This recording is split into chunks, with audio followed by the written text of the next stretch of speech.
Hi guys, and welcome to Boring History Secrets channel. Tonight we step into a world where the sun feels close enough to touch, where the horizon shimmers like liquid metal, and where every breath carries the dry whisper of dust and heat. You find yourself standing in the vast openness of the Wild West, boots pressing into warm earth that has not known coolness for hours. What did it really take to survive here day after day under a sky that never seemed to blink? And more importantly, how did ordinary cowboys endure conditions that feel almost impossible to imagine now? So before you settle into the story, take a moment to like the video and subscribe, and as you get comfortable, let me know where you are in the world and what time it is for you right now. Now dim the lights. You squint as the sun stretches across the land, a pale gold disk already fierce despite the early hour. The air feels still almost heavy, as if it has been sitting quietly all night waiting to press down on you again. Your shirt clings slightly to your back even before the real heat begins. It's going to be a long day. You take a step forward and the ground beneath your boots gives off a faint warmth like a stone left near a fire. There is a smell here, so subtle but constant, a mix of dry grass, distant animals, and the faint sharpness of dust carried by the wind. It settles in your nose and your throat. You cannot escape it. Cowboys quickly learned that this heat was not just uncomfortable, it was an enemy. A quiet one. It did not shout or strike suddenly, but it wore you down slowly, patiently, until your strength slipped away without warning. Historians often note that temperatures in parts of the American West regularly climbed above 100 degrees during cattle drives, turning simple tasks into exhausting trials. You lift your gaze to the horizon. It seems endless. Flat in some places, broken in others by distant ridges that blur and ripple in the rising heat. That shimmering effect, like water where there is none, can trick the eyes. More than one traveller followed those illusions, chasing relief that never existed. The silence is not complete. Somewhere faint but steady, you hear the low murmur of insects beginning their daily rhythm. A soft buzzing, a dry, constant hum that fills the air like a distant engine. It blends with the slow creak of leather as you shift your weight the saddle nearby, releasing a quiet groan as it cools from the night. You wipe your forehead, already damp. That is the first lesson. The heat begins early. Cowboys rarely had the luxury of waiting for comfort. The day started before sunrise, not out of preference but necessity. Moving cattle or riding long distances under the midday sun could drain a person faster than they realized. By the time the worst heat arrived, much of the important work needed to be done. There is something else you notice. The light itself feels different, sharper. It cuts across the land, leaving little room for softness or shadow. Without trees or buildings to break it, the sun reaches everywhere, touching your face, your hands, even through your clothing. Some accounts from the time describe this light as blinding, especially for those unaccustomed to it. Others suggest that cowboys developed a kind of tolerance, their eyes narrowing instinctively, their movements adapting without thought. Historians still debate how much of this resilience was learned and how much was simply endured. You take another breath, slower this time. The air is dry, pulling moisture from your mouth almost immediately. It leaves behind a faint taste, dusty and slightly bitter, like the memory of Earth itself. Water will matter today. You can feel that already. But water is not visible here, not yet. The land stretches out, offering no easy answers. Only distance, only heat. You shift your stance again, feeling the fabric of your clothes brush against your skin. They are heavier than you might expect for such a climate. Thick cotton, maybe even wool in some cases. It seems counterintuitive wearing layers in this kind of heat, yet there was a reason for it, one that you will begin to understand as the day unfolds. For now, though, you simply stand, you listen. Hey, you feel? The wind stirs just slightly, carrying with it a whisper of movement across the plains. It brushes your face warm rather than cool, but still a relief. Even the smallest change in the air feels meaningful out here. There is a strange calm in it, a quiet acceptance. You begin to realize that surviving this environment was not about fighting it. Not really. It was about adjusting to it, bending your habits and expectations until they matched the rhythm of the land. Cowboys did not conquer the heat. They learned to live alongside it, to anticipate its patterns and to respect its limits. Some stories from the era mention individuals who underestimated this balance. Newcomers often who pushed too hard under the midday sun or failed to ration their water carefully. Their experiences served as harsh lessons for others, quiet reminders that this landscape demanded attention and humility. You glance down at your hands, already warm, already slightly dry. It is only the beginning. The sun climbs higher almost imperceptibly, yet you can feel the change. The air tightens, the light intensifies. The long day ahead begins to take shape in your mind, not as a series of tasks, but as a test of endurance. And yet there is something steady about it. Predictable in its own way. The heat will rise and the body will respond. The choices you make will matter. You take one more breath deeper this time, letting the dry air fill your lungs. This is how it starts. You shift your shoulders slightly, becoming more aware of the weight resting across your back and arms. The fabric is thicker than you would ever choose on a hot day, and yet here it is wrapped around you with quiet purpose.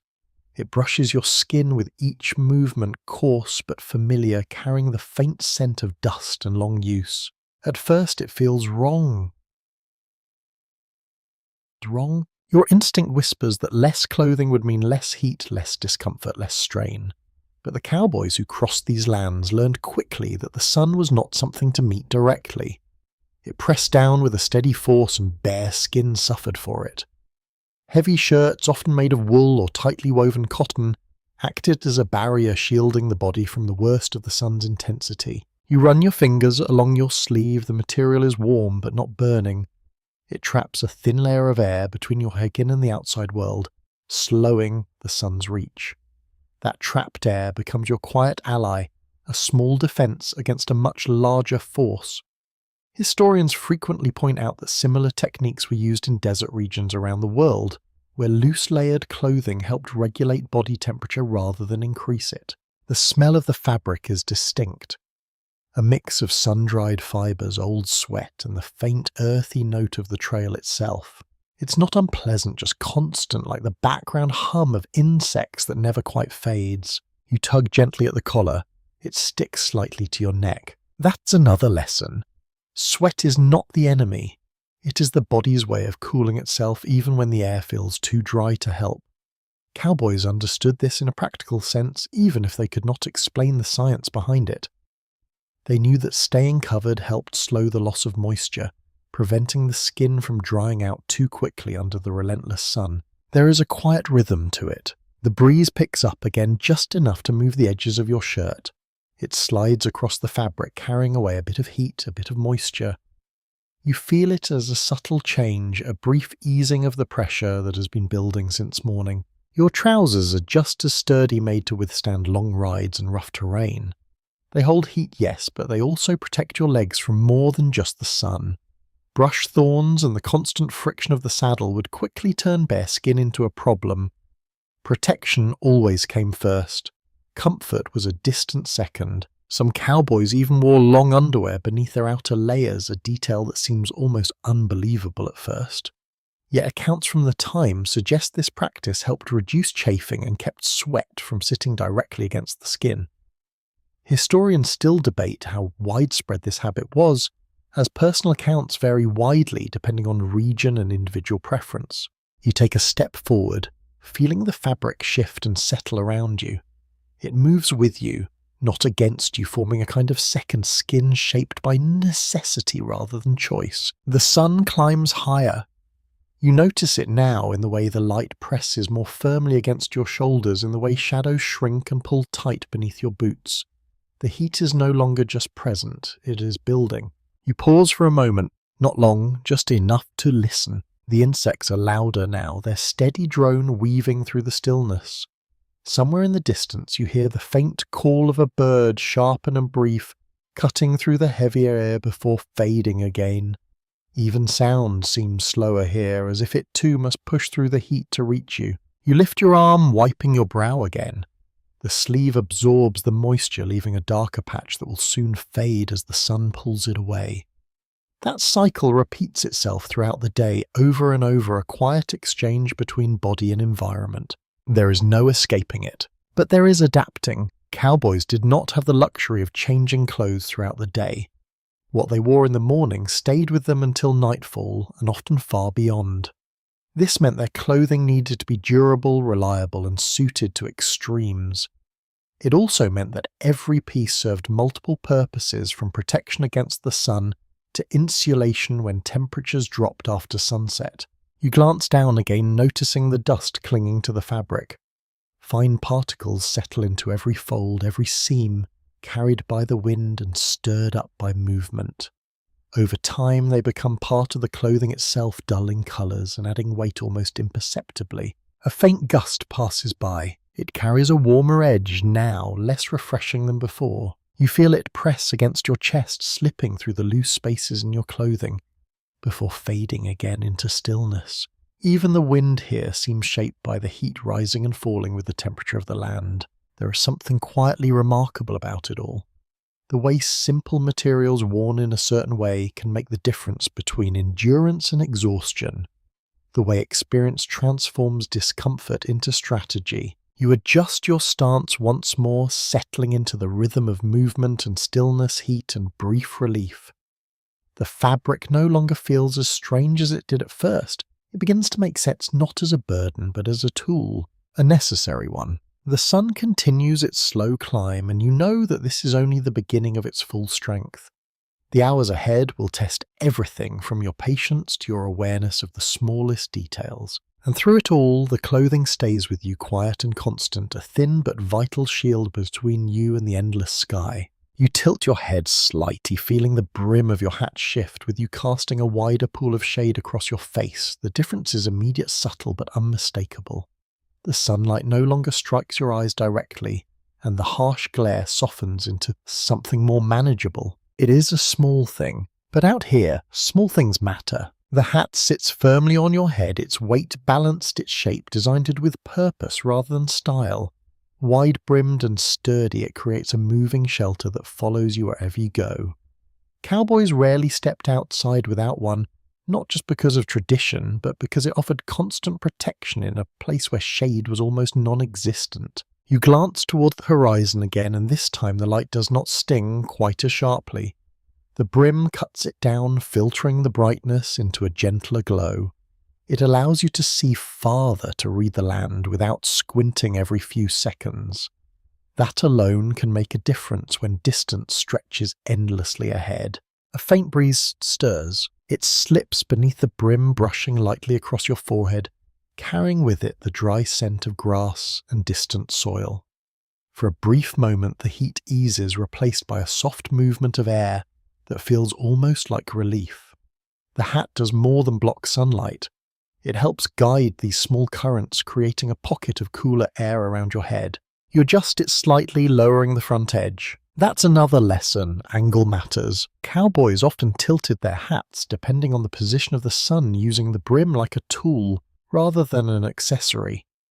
In the early morning, a slight forward tilt could shield the eyes from low direct light. By midday, when the sun sat high above, a more balanced position spread shade evenly across the face and neck. It was a constant quiet adjustment made without thinking after years of practice. Historians point out that hat designs evolved over time, shaped by the demands of the environment. The iconic wider brim was not just for appearance. It helped protect the face, ears, and even parts of the shoulders from prolonged exposure. Some accounts suggest that cowboys would occasionally dip their hats in water, letting the evaporation create a brief cooling effect as the day grew hotter. Others question how common this practice was, noting that water was often too scarce to spare. You reach up and touch the brim. It is warm, almost hot in places where the sun has been resting on it, yet the underside remains cooler shaded and protected, a quiet contrast that reminds you of its purpose. The smell of the hat is familiar, felt and dust, a faint trace of sweat absorbed over time. It carries the memory of long rides and longer days of sunrises and sunsets that blur together across the open land. You shift your weight, again listening. The insects continue their steady hum louder now as the day progresses. It fills the space around you, blending with the soft creak of leather straps and the distant rustle of dry grass. Even these sounds seem shaped by the heat, stretched and softened as they move through the heavy air. There is a stillness here, not silence, but something close. You begin to notice how the hat changes more than just what you see. It alters how you feel. With your face shaded, the heat becomes less aggressive, less direct. It is still there pressing against you, but it no longer dominates every moment. It becomes something you can manage rather than something you must endure blindly. Cowboys relied on this balance. They could not remove the heat, but they could reduce its impact piece by piece. A hat, a shirt, a change in timing, each adjustment adding up to something larger. Survival here was rarely about a single solution. It was about layers of small decisions working together. You lift your gaze once more, scanning the distance. The land still shimmers, still ripples under the rising temperature, but you can look longer now without discomfort. That matters more than it might seem. Being able to see clearly to judge distance and movement could shape the outcome of an entire day. A stronger gust of wind moves through carrying a faint swirl of dust. It brushes against your hat, tugging lightly at the brim before passing on. You steady it with one hand, feeling the texture beneath your fingers firm and reliable. It holds. Another quiet victory. There are stories of cowboys using their hats for more than shade. As makeshift water buckets for horses, as fans to stir the air, even as signals, when communication stretched across wide distances. Whether all of these uses were common remains uncertain as personal accounts differ, but the idea itself speaks to the resourcefulness required in this environment. Nothing was wasted, everything had a purpose. You lower your hand, letting the hat settle back into place. The shade returns steady and familiar. The sun continues to climb and the heat follows with it, building in slow, relentless layers. Yet with each adjustment, each small adaptation, you find yourself better prepared to meet it. Not comfortably perhaps, but steadily. You take a breath deeper this time, and the dry air filling your lungs before slipping away again. The hat stays with you, quiet and constant, a simple barrier between you and the burning sky, and somehow that is enough for now. You notice the light changing again, not brighter this time, but sharper, more demanding as the sun lifts itself higher into the sky.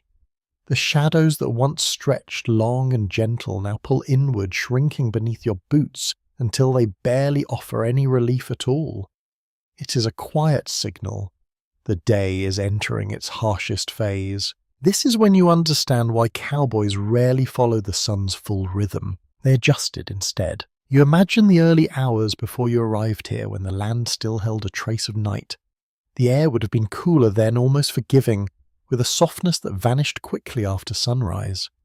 That was when the real work began, moving cattle, checking gear, covering distance while the body still had strength to spare. You can almost feel it, the faint chill that lingers just before dawn, the way breath might briefly fog in the air even in warmer seasons, the quiet crunch of boots on ground that has not yet been baked by hours of sunlight. Those moments were precious, used carefully because they did not last long. Cowboys learned to rise early, often well before the sun showed itself on the horizon. It was not a matter of discipline alone, it was survival. By the time the heat reached its peak, much of the necessary work needed to be finished or at least reduced. Historians often describe this pattern as a practical adaptation shaped by necessity rather than tradition. You shift your stance again, feeling the warmth now pressing more firmly through your boots. The ground itself seems to store the sun's energy, releasing it slowly back into the air. It creates a subtle upward heat meeting the downward force of the sunlight in a quiet, relentless exchange. It surrounds you. There is no escape from it during these hours. That is why movement slows. You picture a group of riders easing their pace as midday approaches, guiding cattle toward whatever shade might be found, even if it is only partial. A low rise in the land, a scattering of rocks, perhaps a rare cluster of trees near a distant water source. These places become temporary refuges, not perfect, but enough to take the edge off the heat. The animals feel it too. Cattle grow restless under intense sunlight, their movements becoming uneven, their energy draining more quickly than expected. Cowboys had to account for this, adjusting their plans to match not only their own limits but those of the herd. Pushing too hard during the hottest hours could lead to exhaustion or worse. A faint sound drifts toward you, hooves shifting, slow, heavy. It blends with the constant hum of insects, creating a layered soundscape that feels both alive and subdued. Even the rhythm of movement changes under this kind of heat, becoming slower, more deliberate, as if every action must be measured carefully. You take a step forward, then another, noticing how your body responds. The effort feels slightly greater now, your breath a little shorter, your muscles a bit more aware of the strain.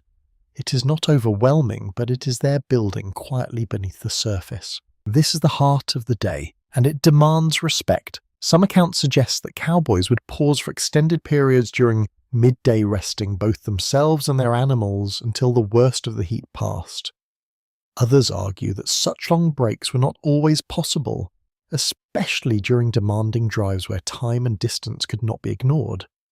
The truth likely varied, shaped by circumstances that change from one journey to the next. You wipe your brow again, feeling the fabric of your sleeve absorb the moisture.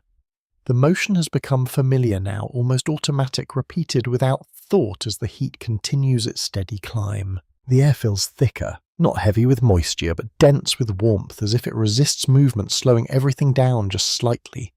Even the breeze, when it comes, carries little relief, brushing against your skin with a warmth that reminds you how deeply the land has absorbed the sun's energy. You glance upward briefly, then back down again. The brightness is too intense to hold your gaze for long, even with the protection of your hat. It is better to look ahead, to focus on the path, on the subtle changes in the land, on the rhythm of your own movement. Cowboys often structured their days around this pattern, working hardest in the early morning and again in the late afternoon when the sun began its slow descent. Those evening hours carried a different quality, a gradual release of tension as the heat loosened its grip on the land. You imagine that shift, the way shadows would lengthen once more, stretching across the ground like quiet companions returning after a long absence. The way the air might begin to move more freely, carrying hints of cooler temperatures that felt almost refreshing after the intensity of midday.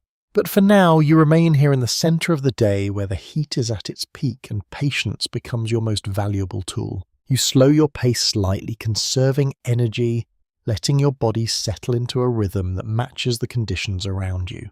There is no rush, not here, not now. The insects continue their steady chorus. The distant sounds of movement blend into the background. The sun holds its place above, unwavering constant, and you move through it all, step by step, adjusting without resistance, learning to follow the quiet wisdom that shaped the lives of those who came before you. They did not fight the day. They worked around it. You feel it before you fully understand it, a dryness settling deeper in your mouth, a quiet pull that lingers at the back of your throat. It is not painful, not yet, but it is there, steady and persistent, reminding you of something essential. Water is everything here. You swallow slowly, noticing how little relief it brings. The air has already taken much of the moisture, leaving behind that faint, dusty taste that seems to cling no matter how often you breathe. Your lips feel slightly tight. Your tongue moves with just a bit more effort than before. It begins subtly. That is how the heat works. Cowboys understood this better than most. Out on the trail, water was not simply a comfort or a convenience. It was a constant calculation, a resource measure carefully protected closely and never taken for granted. A full canteen could mean the difference between a manageable day and a dangerous one. You glance around again, scanning the wide stretch of land. There is no obvious sign of water here, no shimmer that promises relief, no dark line of trees to hint at a hidden stream. Just open space, bright and unyielding under the sun. It feels endless, and yet water exists somewhere beyond what you can see. Cowboys learned to carry what they could, often storing water in metal or leather containers that absorbed the heat of the day. By midday, the liquid inside could grow warm, sometimes almost unpleasant to drink, yet still precious. Historians often note that many cowboys preferred to drink small amounts frequently, rather than large quantities all at once, helping their bodies adjust to the steady loss of moisture. You reach for an imaginary canteen at your side, feeling its weight in your mind more than in your hand. The metal would be warm, now almost hot where it catches the sun. The water inside would no longer be cool, yet the thought of it still brings a quiet sense of relief. You take a careful sip. Not too much. That is another lesson. There is a temptation to drink deeply to satisfy the dryness all at once, but that can leave you with less later when the need may be greater. Cowboys often pace themselves, balancing immediate comfort with long-term survival. It required discipline, especially under a sun that seemed to demand more with each passing hour. The smell of your surroundings shifts slightly as a faint breeze moves through. It carries a hint of something different now, a subtle trace of damp earth far off in the distance, so faint you might almost miss it. You pause, just for a moment. Could that mean water nearby? Sometimes yes, sometimes not. Reading the land for signs of water was a skill developed over time, shaped by observation and experience. A cluster of greener plants, a slight dip in the terrain, even the behavior of animals could offer clues. But these signs were not always reliable. Historians still debate how often cowboys relied on instinct versus established knowledge when searching for water sources, as personal accounts vary widely. You take another slow breath, letting the air pass through your lungs, dry but steady. The heat presses on unchanged, yet your awareness of it deepens. Every sensation becomes more noticeable. The warmth of your clothes, the tightness of your skin, the subtle rhythm of your breathing. All of it connected. You wipe your lips with the back of your hand. The gesture is small, almost unconscious, yet it reflects a growing awareness of your body's needs. Out here, ignoring those signals could lead to trouble. Recognizing them early made all the difference. There are stories of cowboys marking water sources along their routes, committing them to memory, or noting their positions in simple, practical ways. A bend in the land, a distinct rock formation, a stand of trees that broke the monotony of the plains. These markers became lifelines, guiding them back to places where water could be found again. You imagine returning to such a spot after hours of travel, the sight of it bringing a quiet sense of relief.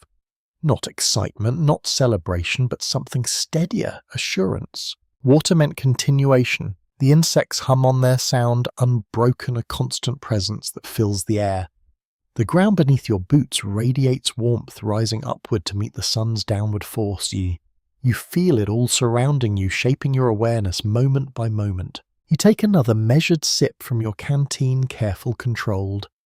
The water slides down your throat, warm but welcome, easing the dryness just enough to remind you why it matters so much. You replace the cap, securing it tightly. No waste. That principle guided every decision. Some accounts mention the use of makeshift methods to keep water slightly cooler, such as wrapping containers in damp cloth or storing them in shaded areas when possible.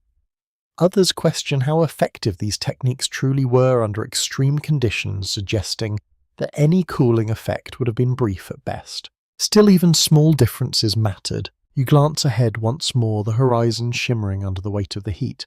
Somewhere out there, more water waits, hidden within the vastness of the land. Finding it, reaching it, preserving what you already have, these become quiet priorities that shape every step you take. You breathe in slowly, then out again, steady and controlled. The heat continues, the day stretches on. And with each careful sip, each thoughtful decision, you move through it guided by the simple truth that out here water is not just life. It is survival itself. You begin to notice things you might have overlooked before, small details scattered across the land like quiet clues waiting to be understood. The ground is not as uniform as it first appeared. Subtle dips and rises stretch across the terrain, barely visible unless you take the time to look closely. This land speaks softly. You just have to listen. A faint line of greener grass catches your eye in the distance, thin and uneven, almost blending into the surrounding earth. It does not stand out boldly, but it feels different somehow, as if it carries a hidden message. You take a few slow steps toward it, feeling the heat press steadily against your shoulders as you move. The air shifts slightly as you approach, bringing with it a faint change in scent. There is still dust, still dryness, but beneath it something else lingers. A hint of life, a trace of moisture that seems almost out of place in this vast sun-scorched space. Cowboys learned to trust these signs even when they were subtle. Water rarely announced itself openly in this environment. It hid beneath the surface, tucked away in places where the land allowed it to gather and remain. A slight depression in the earth could collect runoff after rare rains. A cluster of plants might draw from underground reserves that were invisible to the eye. You pause again, letting your gaze move slowly across the horizon. There are patterns here, faint but consistent. The way certain plants grow closer together in one area, the way the soil darkens slightly in another. Each detail adds to a larger picture, one that becomes clearer the longer you observe it. It takes patience and practice. Historians often note that experienced cowboys could read the land with remarkable accuracy, identifying likely water sources based on years of observation. Yet there is still debate over how precise these skills truly were, as environmental conditions could change quickly, turning once reliable signs into uncertain guesses. You crouch slightly, brushing your fingers against the ground.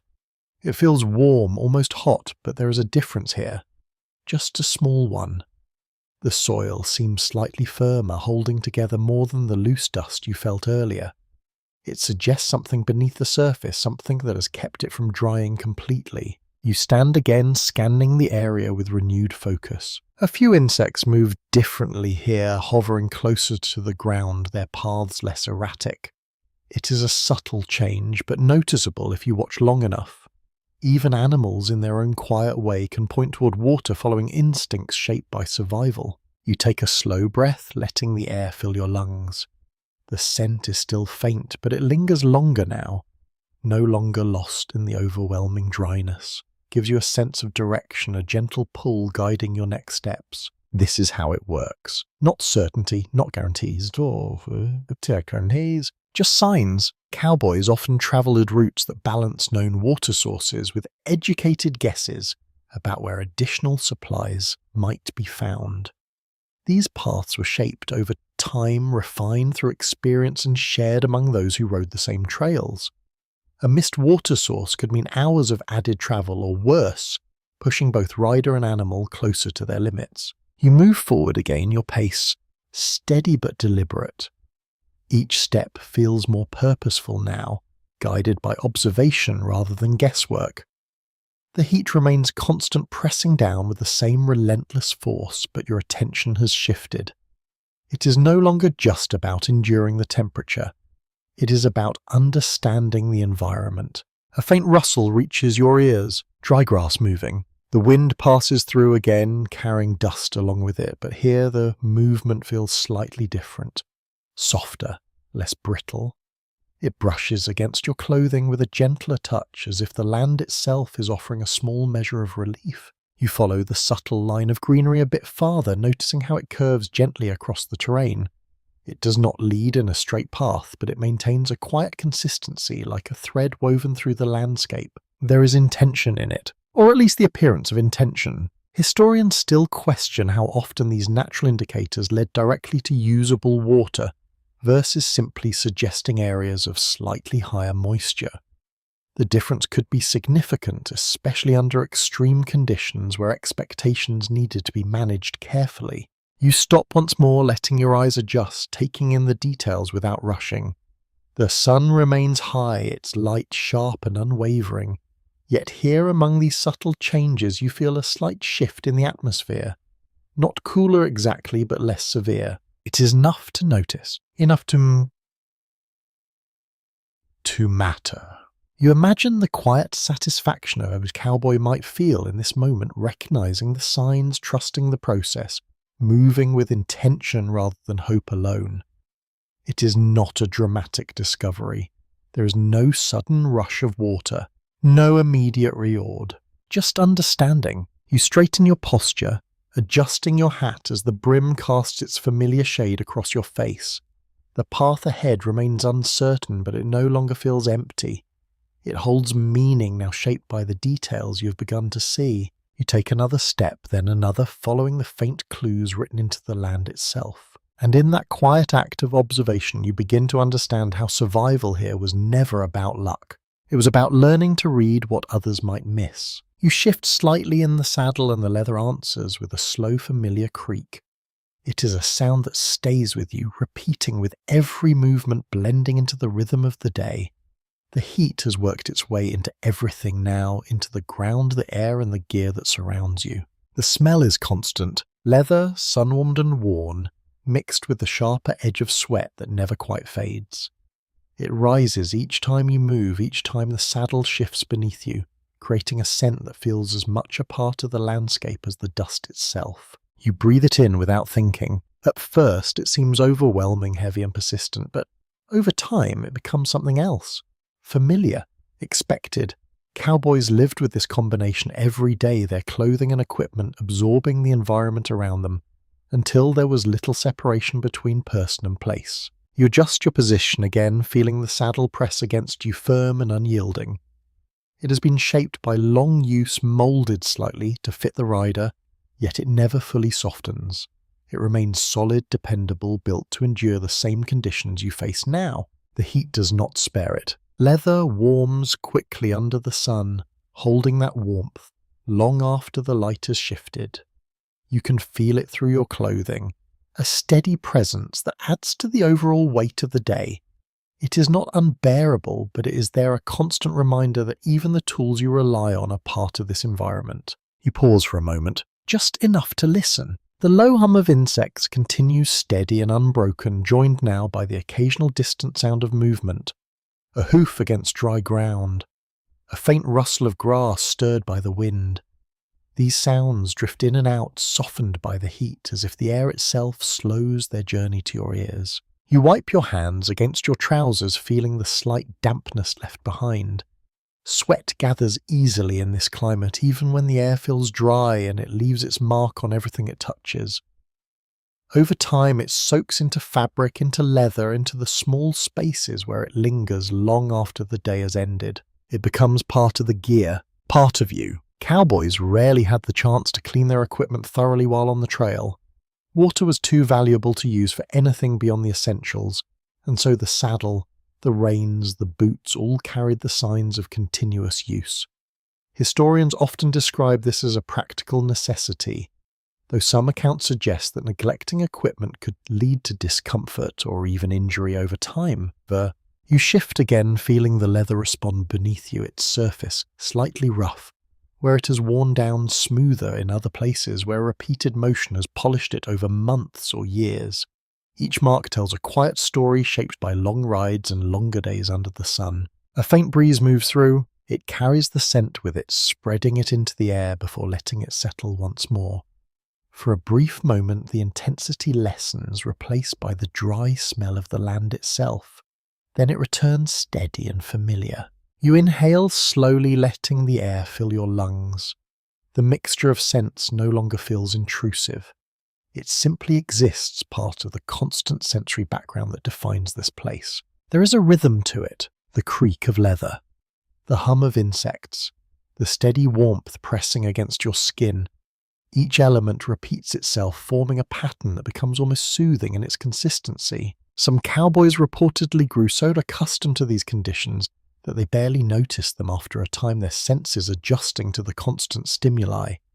Others wrote about the difficulty of escaping these smells even after leaving the trail, as if the experience clung to them long after the journey ended. Historians still debate how much of this was physical and how much was memory shaped by the intensity of life in such an environment. You glance down briefly, noticing how the dust has settled into the seams of the saddle, dulling its surface, softening its colour. It is a subtle change, but it speaks to the passage of time, to the accumulation of days spent under the same relentless sun. You reach out, brushing your hand lightly across the leather. It feels warm, textured, alive in its own quiet way. Not just an object, but a companion shaped by the same conditions you endure. A quiet partner. The wind stirs again, slightly stronger this time, carrying a swirl of fine dust that moves across the ground in shifting patterns. It brushes against your clothing, against your face, adding another layer to the sensory world around you. You close your eyes for a brief moment, letting it pass. Then you open them again, returning to the steady rhythm of movement and awareness. The heat remains unchanged, the day stretching forward without pause, yet you find yourself settling into it more fully now. The discomfort does not disappear, but it becomes something you can carry, something that no longer demands your full attention. You adjust your posture once more, feeling the saddle steady beneath you, the leather holding firm despite the strain of the day. It endures, and so do you. You notice how the light begins to soften, not cooler yet, but less sharp as the sun slowly tilts westward.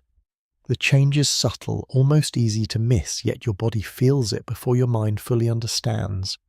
The harsh edge of midday begins to ease, giving way to a quieter kind of heat. It lingers, but it loosens its grip. You imagine the moment when the day's work slows, when movement becomes less urgent and more measured.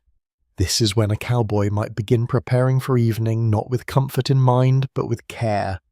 Even the simplest task, like building a fire, requires thought in a land that has spent all day absorbing heat.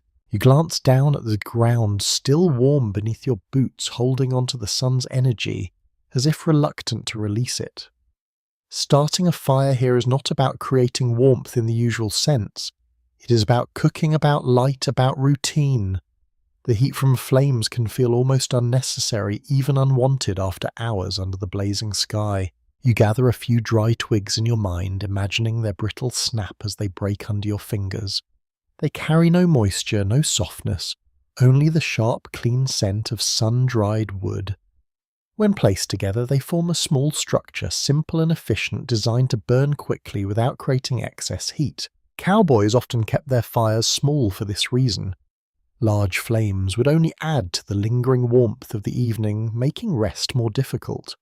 A modest fire, just enough to cook a meal or boil water, served its purpose without overwhelming the senses. Historians frequently note this balance, though some accounts suggest that in cooler seasons or higher elevations, larger fires were sometimes necessary. You strike a spark in your imagination, watching as it catches the dry fibers, spreading slowly, then steadily.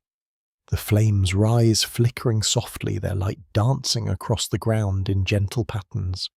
The sound is quiet.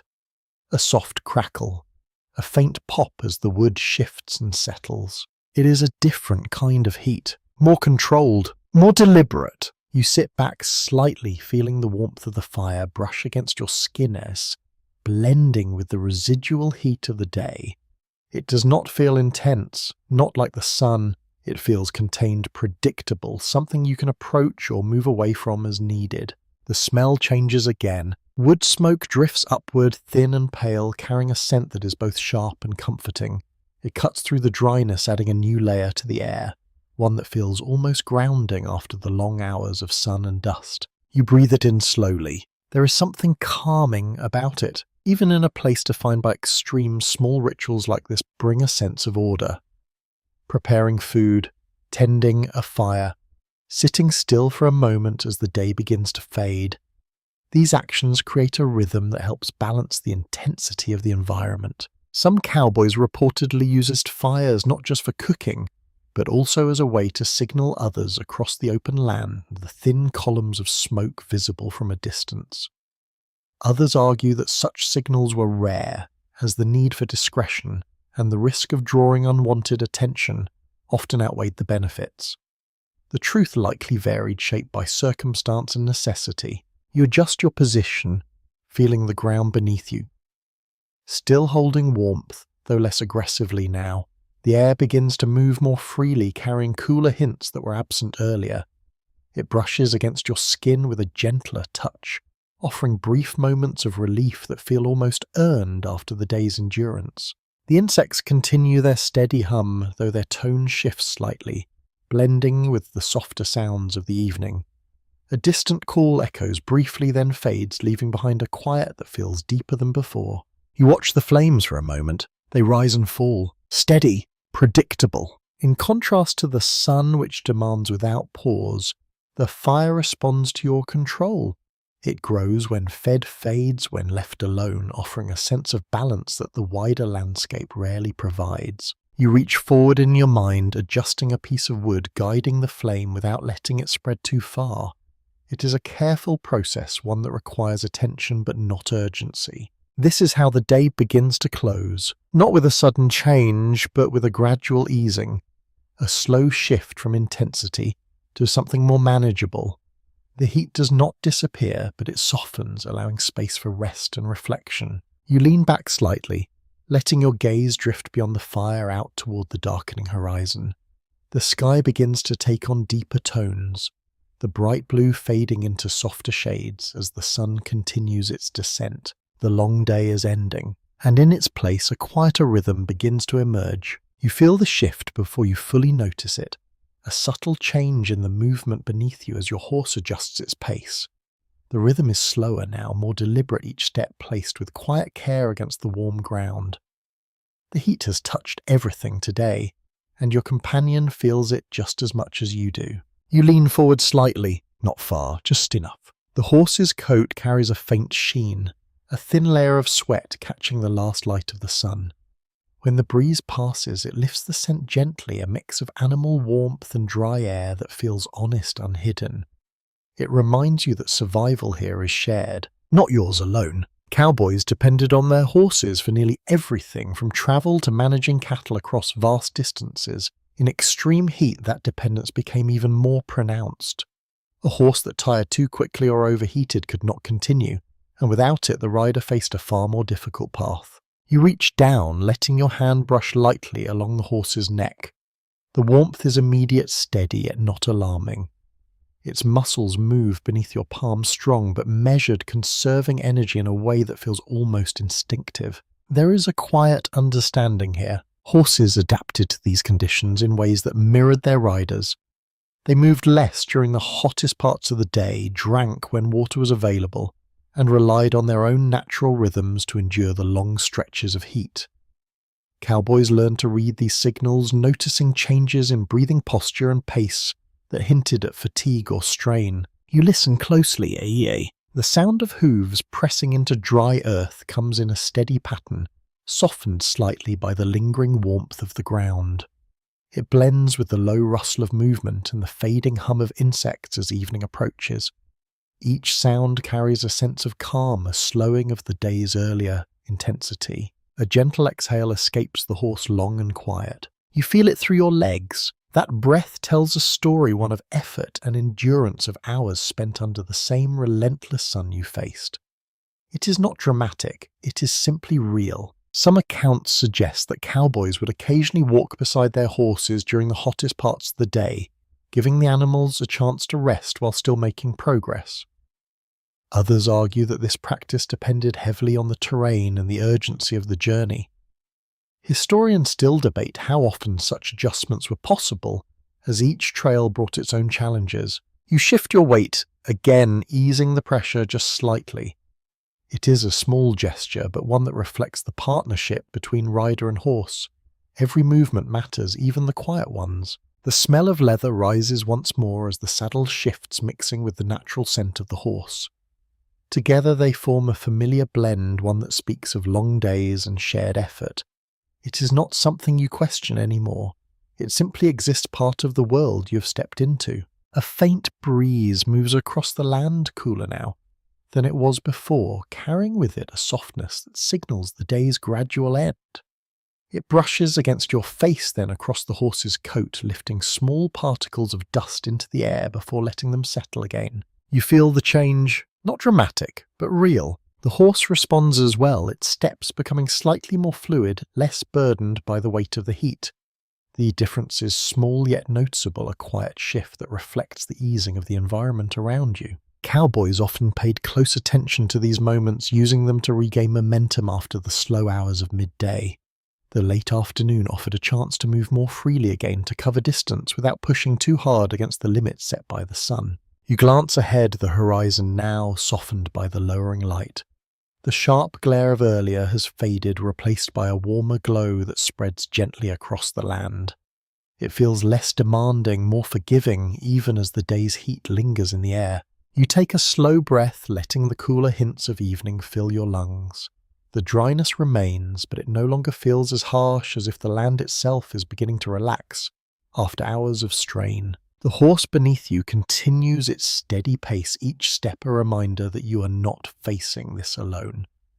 There is a quiet strength in that realization, a sense of shared endurance that carries you forward. You reach down once more, your hand resting briefly against the horse's neck. A simple connection. Nothing more, but enough to remind you that survival here was never just about the individual. It was about understanding the balance between all living things moving through this environment, each adapting in their own way, each contributing to the journey. The sun continues its descent, and with it the intensity of the day begins to fade. You move forward together, rider and horse steady and patient, carrying the lessons of the heat into the quiet promise of evening. You notice the horizon darkening in an unusual way, not from the setting sun this time, but from something rising across the land itself. At first, it looks like a distant shadow, low and spreading almost like a cloud that has forgotten how to stay in the sky. It grows quickly, too quickly. The air shifts before anything else changes. A sudden dryness, sharper than before, sweeps past your face, carrying a faint, gritty edge that settles against your lips and tongue. You taste it immediately. Dust, fine and restless. You narrow your eyes, adjusting your hat as the brim dips lower. The wind strengthens. It moves with purpose now. No longer a gentle current, but a steady force that presses against your body, tugging at your clothing, slipping through every small opening it can find. The insects fall silent, their constant hum replaced by a deeper, more urgent sound. A low roar begins to build. Cowboys knew this warning well. Dust storms could rise suddenly in the Wild West, driven by heat wind and dry soil that had long since lost any trace of moisture. These storms, sometimes called northers, or simply high winds, could turn a clear day into a blinding haze within minutes. You feel the first grains strike your skin, light at first, then more. They brush against your cheeks, your hands, tiny impacts that grow sharper as the wind carries them faster. It is not painful yet, but it demands your attention, urging you to act before the storm fully arrives. You pull your bandana upward, covering your mouth and nose. The fabric presses gently against your face, filtering the air just enough to make each breath manageable. Without it, the dust would fill your lungs, turning every inhale into a struggle. The sky begins to disappear, not all at once, but in layers as the distant shadow thickens and spreads, swallowing the horizon piece by piece. The light dims, shifting from bright gold to a muted, almost copper tone that feels unnatural, as if the day itself is being covered. You turn slightly, angling your body against the wind. It pushes harder now. Your horse reacts beneath you, shifting its stance, lowering its head instinctively as the dust thickens. You feel the tension in its movement, a quiet alertness that mirrors your own. Animals often sense these changes before humans fully understood them, responding with caution shaped by instinct. Some accounts suggest that cowboys would dismount during severe dust storms, using their horses as a shield while crouching low to the ground. Others recall riders staying mounted, guiding their animals carefully through the chaos. Historians still debate which approach was more common, as conditions could vary dramatically from one storm to the next. The sound grows louder, a rushing, swirling force that fills the air, drowning out smaller noises and replacing them with a constant, overwhelming presence. It feels as if the land itself has come alive, lifting its surface and throwing it into motion. You close your eyes briefly, just for a moment. The dust thickens around you, reducing visibility until shapes blur and distances collapse. The world shrinks to what you can feel, what you can hear, what you can hold on to. The ground beneath your boots remains solid, though it shifts slightly as loose soil moves across it. Your clothing takes the brunt of it. The fabric you once questioned now proves its worth, shielding your skin from the constant sting of airborne particles. Your hat holds firm its brim, deflecting much of the dust that would otherwise strike your face directly. Each layer works quietly, reducing the impact of a force that cannot be stopped. You breathe slowly, carefully through the bandana. The air is still dry, still filled with fine particles, but the barrier makes it manageable. It's not comfort, it is survival. There is no rushing this moment. The storm moves on its own terms. You wait steady and patient, focusing on small details to maintain your balance. The feel of the reins in your hand, the weight of your body against the wind, the presence of your horse beneath you solid and grounding despite the chaos around you. Time stretches. It feels longer than it is, then gradually the force begins to ease. The roar softens the wind, losing some of its intensity as the thickest part of the storm passes. The dust remains hanging in the air like a fading curtain, but the worst of it moves onward, leaving behind a quieter landscape. You open your eyes fully again, blinking as the light returns in muted tones. The horizon slowly reappears, shapes forming once more from the haze. The air settles. Not completely, but enough. You lower your bandana, taking a cautious breath. The taste of dust lingers dry and persistent, a reminder of what has just passed. Cowboys often spoke of these storms as both a hazard and a routine part of life on the plains. Some days they were mild, little more than strong winds carrying loose soil. Other times they became overwhelming, testing endurance and awareness in equal measure. You brush a thin layer of dust from your sleeve, watching as it falls back to the ground, joining the land it came from. The sun, now partially obscured, continues its slow descent, casting a softer light across the altered landscape. And you remain steady once more, having endured another quiet challenge shaped by the heat and the land itself. You notice it gradually, not as a sudden change, but as a quiet shift within your own body. Your tongue feels heavier, your lips pressed together with a slight resistance, as if the air has taken something from them. Even your breath carries a faint dryness that lingers longer than before. It is not dramatic, but it is persistent. You swallow again, slower this time, aware of how little moisture remains. The sensation travels down your throat, leaving behind that same dusty trace as if the land itself has settled inside you. It is a strange feeling, both subtle and unmistakable. Cowboys lived with this sensation often, especially during long stretches without reliable water. The body loses moisture steadily in extreme heat, even when sweat is not obvious. That loss builds over time, quietly reducing strength and focus. Historians frequently point out that dehydration was one of the most common challenges faced on cattle drives, though its effects were not always immediately recognized. You run your tongue lightly along your teeth, tasting something faintly sharp, salt. It gathers slowly. Sweat carries it away from your body, leaving traces behind as the moisture evaporates. Over hours, that loss begins to matter, affecting how your muscles respond, how your mind processes the world around you. You take a measured breath, letting it out carefully. The air feels thinner now, not in reality, but in perception, as if each inhale brings less relief than it should. Your chest rises and falls in a steady rhythm, yet there is a quiet effort behind it that was not there before. You pause, just for a moment, listening to your own body. This awareness was essential for cowboys. Out on the trail, there were few external warnings for dehydration. No clear signals beyond what the body itself provided. Recognizing those early signs could mean the difference between adjusting in time and facing more serious consequences later. Some accounts mention cowboys carrying small amounts of salt with them, using it to help maintain balance within the body during long days in the heat. Others suggest that salted food such as cured meat naturally provided what was needed. Historians still debate how intentional these practices were, as records vary widely and often lack detail. You shift your weight slightly, feeling the faint pull of fatigue in your muscles. It is not overwhelming, but it is there, a quiet reminder that the day has taken its share of energy.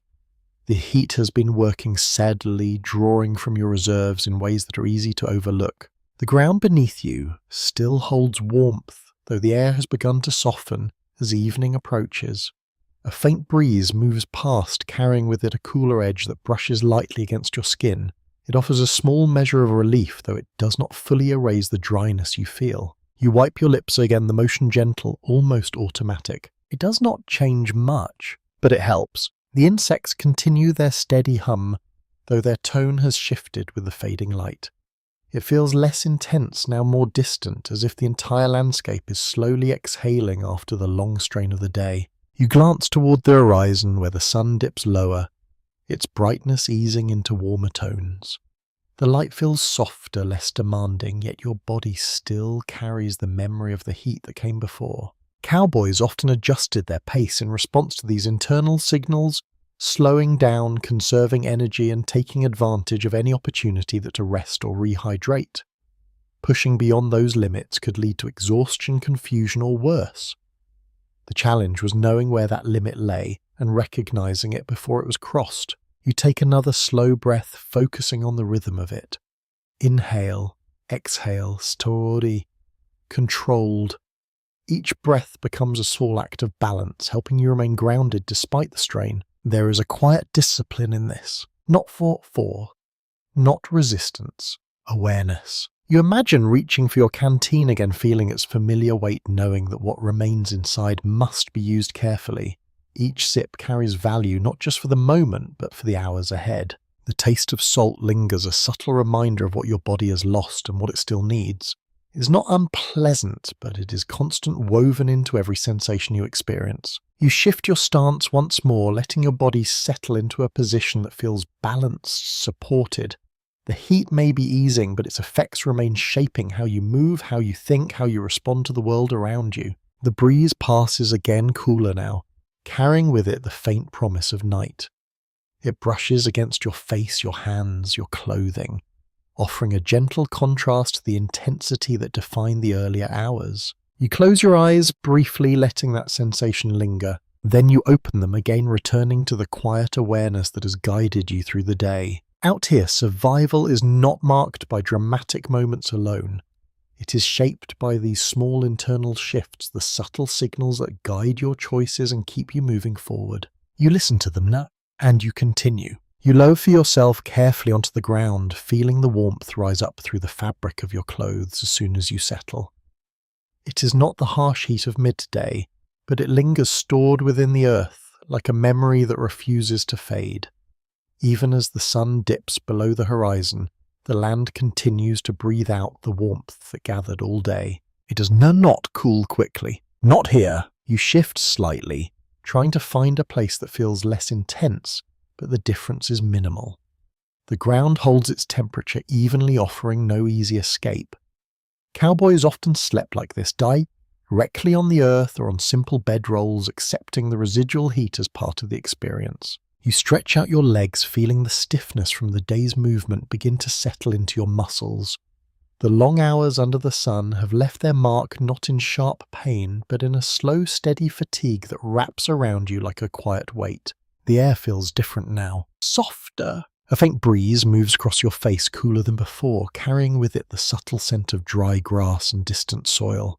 It brushes against your skin, gently offering small moments of relief that feel more noticeable in contrast to the heat that came before.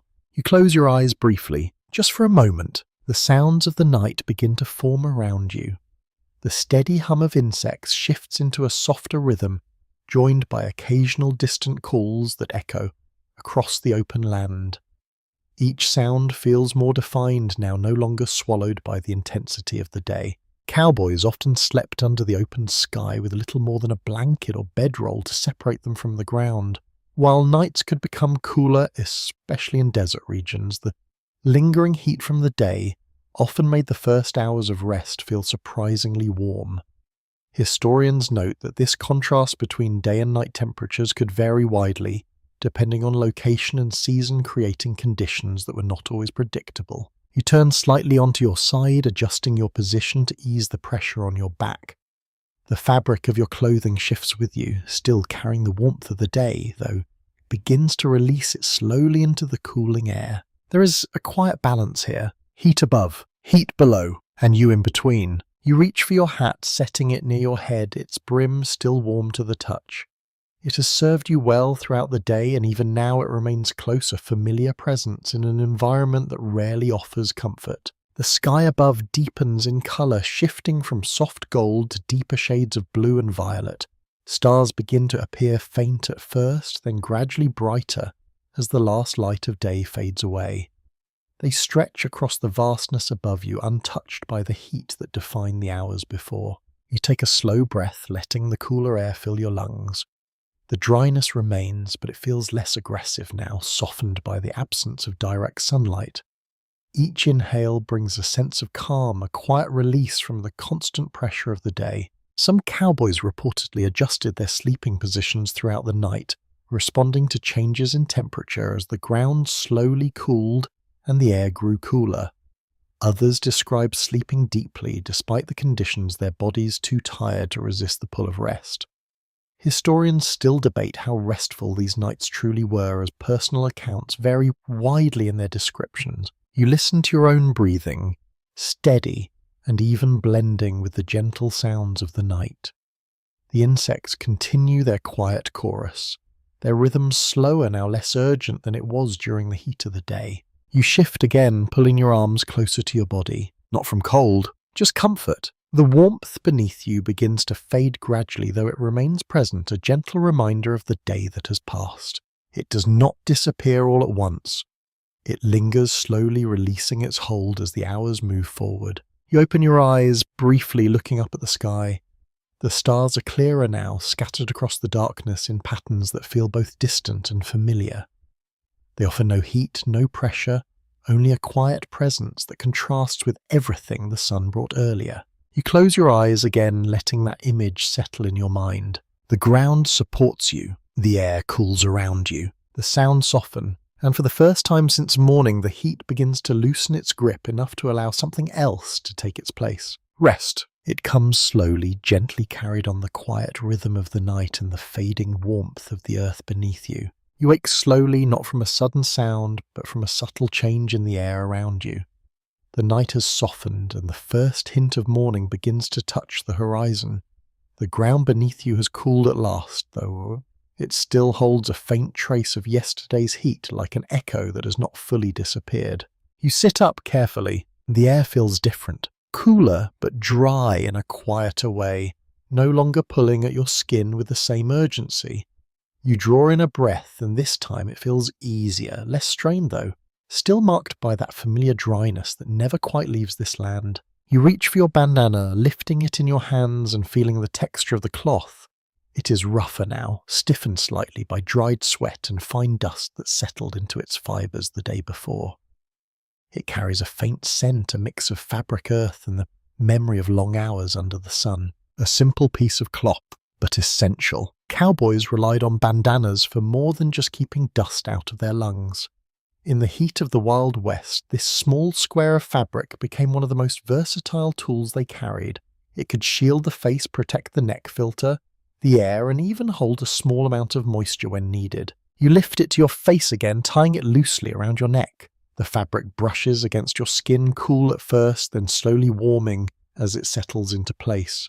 It feels grounding familiar, as if it prepares you for the day ahead before the sun has even fully risen. A faint breeze moves across the land, carrying with it the early sounds of waking life. The insects begin their quiet hum again, softer than yesterday's midday chorus, and somewhere in the distance a low rustle suggests movement across the plains. You adjust the bandana slightly. Not tight, just enough. That is how it was often worn during the day, loose enough to breathe through, yet close enough to offer protection when needed.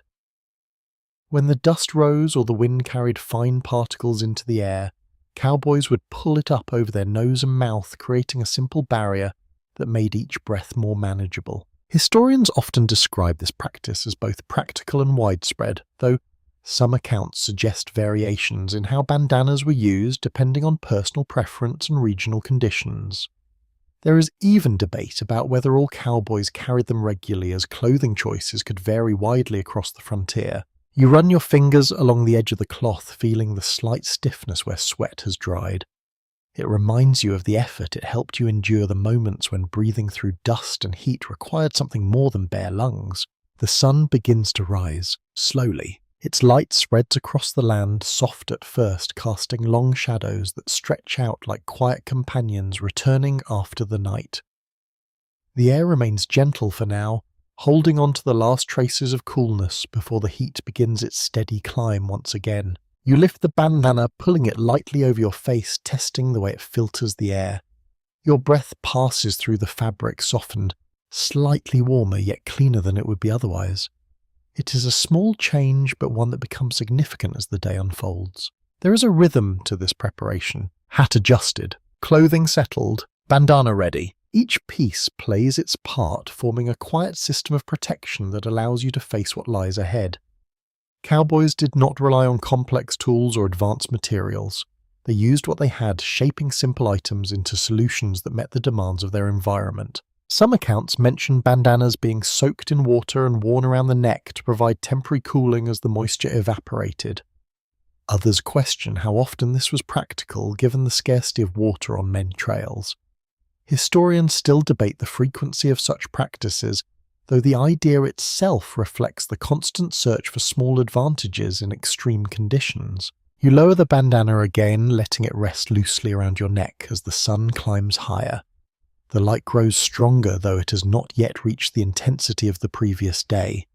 There is a brief window here, a moment where preparation meets opportunity. You take a slow breath, feeling the air move steadily through your lungs. The day begins again, and with it, the quiet understanding that even the simplest tools like a piece of cloth can shape how you move through the heat, how you breathe, how you endure. You adjust the bandana one last time, letting it settle into place. Ready! You feel hunger arrive quietly, not as a sharp demand, but as a steady presence that builds beneath everything else. It settles in your stomach, low and persistent, reminding you that the body needs more than water to continue through the day. You reach for your food, simple, durable, reliable. There is no freshness here in the way you might expect, no crisp vegetables or soft bread just baked. Instead, you find something tougher, something shaped by necessity. Dried meat, often called jerky, carries a deep salty scent, slightly smoky with a texture that resists at first before slowly giving way as you chew. It takes effort, but that is part of its design. Cowboys depended on preserved foods that could withstand days, even weeks, under extreme heat without spoiling. Fresh supplies were rare once a drive began, and whatever was carried had to survive constant exposure to sun and dust. Historians frequently mention beans, dried meat, and hard biscuits as staples chosen not for comfort, but for endurance. You take a slow bite, feeling the resistance between your teeth. The flavour spreads gradually, rich and concentrated, far more intense than something freshly cooked. It lingers, mixing with the dry air, creating a taste that feels grounded in the land itself. You chew carefully, slowly. There is no rush. Eating too quickly would only increase your thirst, and water must be used with care. Cowboys often balance their meals with their available supply, choosing portions that would sustain them without forcing them to drink more than they could spare. The smell of the food blends with everything else around you, with leather dust and the faint trace of smoke from last night's fire. It becomes part of the environment, not separate from it. Even nourishment here feels shaped by the same forces that define the land. You swallow, feeling the dryness again sharper now after the food. It reminds you of the balance you must maintain, of the careful decisions that guide each part of your day. A faint breeze moves past, stirring the edges of your clothing. It carries the scent of dry grass and distant earth, brushing lightly against your face before fading into stillness once more. You take another bite, measured, controlled. The texture softens slightly as you continue, the initial resistance giving way to something more manageable. It is not pleasant in the way a war meal might be, but it serves its purpose. It provides strength, energy, something to carry you forward through the long hours ahead. Some accounts describe cowboys cooking simple meals when timer allowed, combining beans with bits of meat over a small fire. Others suggest that during long drives, such meals were not always possible, leaving riders to rely on whatever they could eat quickly and carry easily. Historians still debate how often these warmer meals were available, as conditions varied widely from one journey to another. You glance around as you eat, noticing how the land remains unchanged in its vastness. The sun continues its steady climb, the light growing stronger, more insistent. The heat will return in full soon enough. You finish your portion, brushing your hands lightly against your trousers.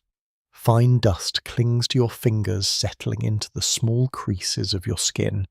It is everywhere, part of every action, every movement. You reach for your canteen again, just a sip, enough to ease the dryness without wasting what you have. The water is warm, carrying no coolness, yet it brings relief all the same. It moves through you, slowly easing the tightness in your throat, restoring a small measure of balance. You secure the canteen once more, carefully. There is no room for carelessness here. Cowboys often developed routines around eating and drinking, small habits that help them manage limited resources. These routines became second nature over time, guiding decisions without the need for constant thought. You take a moment to breathe, letting the sensations settle. The taste of the food remains the dryness less intense now, though still present. The air continues to move gently, carrying the quiet sounds of the morning as they begin to build toward the day's full rhythm. You stand still for a moment, then you move again. The heat will rise, the work will continue, and the simple act of eating, of choosing what and how much, becomes another part of the larger rhythm that allows you to endure. Out here, nothing is wasted. Not food, not water, not effort. Everything serves a purpose, guiding you forward through the vast sunlit expanse of the Wild West. You become aware of the sound before anything else, a steady layered hum that settles into the air as the day warms once more. It is not loud, not sharp, but constant, filling the space around you with a quiet persistence that never quite fades. The cicadas have begun. Their rhythm rises and falls in waves, blending into a single tone that seems to vibrate through the landscape itself. It is a sound that belongs to heat, to sunlight, to long stretches of open land where shade is scarce and the air barely moves. You pause briefly, just to listen. The hum feels almost hypnotic, repeating in patterns that shift subtly over time. It grows louder as the temperature climbs, as if the insects themselves are responding to the sun's intensity. Cowboys often recognize this sound as a signal, a reminder that the day was heating up again, even before the full force of the sun made itself known. You take a slow breath, letting the sound settle around you. It does not interrupt your thoughts.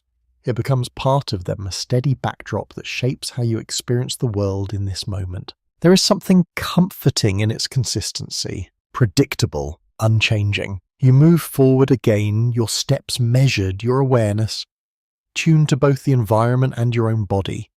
The heat begins to build once more, not suddenly, but gradually, layer by layer, just as it did the day before. The air carries the scent of dry grass warmed again under the rising sun. It mixes with the faint traces of dust and leather that never quite leave your surroundings, creating a familiar blend that defines this place. You feel the warmth returning to your skin, pressing gently at first, then more firmly as the sun climbs higher. It is a sensation you have already begun to understand, one that requires attention but no longer surprises you. The cicadas continue. Their sound stretches across the land uninterrupted, as if marking the passage of time in a way that clocks never could. Some accounts suggest that their presence was so constant during the hottest months that cowboys barely noticed them, after a while their minds adjusting to the unending hum. Others describe the sound as both calming and exhausting, depending on the day and the conditions.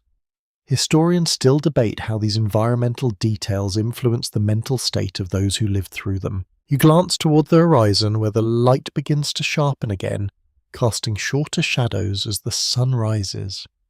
The land remains vast, unchanged in its openness, yet the atmosphere feels fuller now, alive with sound and movement.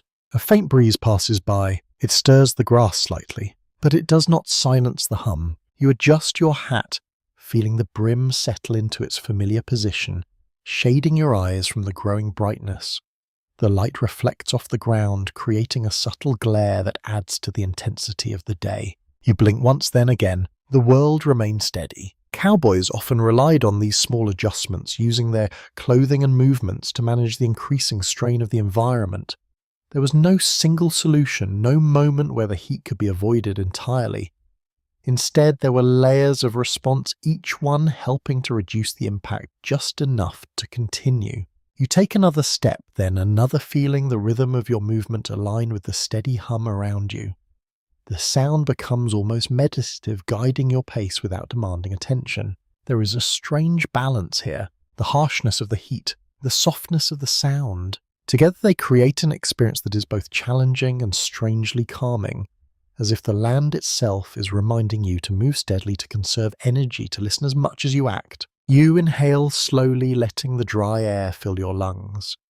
The scent of the land remains constant, the warmth building once more, the sound of cicadas weaving through it all like a quiet thread. You exhale just as slowly. The day continues, and in the steady hum of insects, in the quiet repetition of sound and sensation, you find yourself settling into the rhythm once again, moving forward with a calm awareness shaped by everything around you. You notice it almost immediately, the absence rather than the presence of something.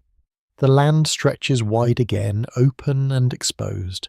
Yet your eyes begin to search for one thing above all else: shade. Even the smallest patch. You scan the horizon slowly, letting your gaze move across the uneven terrain. A low ridge appears in the distance, its slope casting a narrow line of shadow along one side. It is not much, a thin strip barely wide enough to cover a person, yet it draws your attention with quiet urgency. You move toward it, not quickly, just steadily. The heat presses on as you walk unchanged, unwavering, yet the promise of even slight relief alters your perception. That narrow shadow becomes something valuable, something worth the effort it takes to reach it. Cowboys often sought out such places, using whatever the land provided to reduce their exposure, even for a short time. You step into the shade. The difference is immediate. Not dramatic, but real. The sunlight no longer strikes your face directly, and the air feels just a fraction less intense. It is not cooler in a measurable sense, yet your body responds as if it is easing slightly, releasing a small amount of tension that has been building for hours. You pause there, letting it settle. The ground beneath the shadow holds less heat, having been shielded for part of the day. It feels firmer, less aggressive beneath your boots, offering a subtle contrast to the open areas you crossed before. You lean slightly against the slope, allowing your body to rest without fully stopping. Even brief moments like this mattered. Cowboys rarely had the luxury of long breaks, but they used what little opportunities they found, adjusting their pace to match the environment. The air carries a different scent here, fainter, less sunburned. The dust still lingers, but it feels softer, less sharp against your senses.